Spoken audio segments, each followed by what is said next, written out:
Bimbingan teknis wilayah hukum Pengadilan Tinggi Jambi diselenggarakan Pengadilan Tinggi Jambi selama 2 hari dari tanggal 16 hingga 17 Oktober 2025 di Hotel Aston, Kota Jambi. Hadir sebagai narasumber Ketua Muda Kamar Pidana Prim Haryadi yang memberikan materi terkait percepatan penyelesaian perkara serta sosialisasi jelang berlakunya Undang-Undang Nomor 1 Tahun 2023 tentang KUHP Nasional.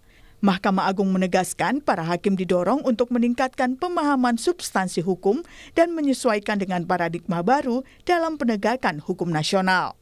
Mahkamah Agung juga menggunakan momen ini untuk menyerap aspirasi para hakim, baik di tingkat pertama maupun banding terkait penerapan KUHP nasional yang baru. Aspirasi tersebut nantinya akan ditindaklanjuti melalui rapat pleno di Mahkamah Agung.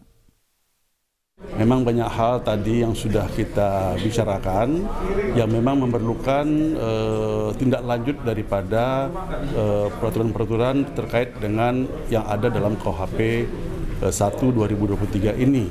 Makanya Mahkamah Agung juga menyerap aspirasi dari teman-teman di Pengadilan Tinggi Jambi ini, dan nanti tentunya hal-hal yang perlu kita tidak lanjuti kita akan bawa di rapat pleno kamar, dan juga tentunya kita akan menindaklanjuti juga dengan beberapa program kegiatan yang akan melibatkan juga teman-teman di hakim baik di tingkat pertama maupun di tingkat banding, serta menggandeng juga Dirjen Badan Peradilan Umum untuk melaksanakan kegiatan-kegiatan terkait dengan antisipasi pemberlakuan Undang-Undang 1 tahun 2023 ini. Dengan adanya bimbingan teknis diharapkan para hakim dapat memperkuat pemahaman hukum pidana modern serta menerapkan nilai keadilan yang berorientasi pada kepentingan masyarakat sehingga wujud reformasi hukum nasional dapat terlaksana secara nyata. Wiradani Damanik, Kompas TV, Jambi.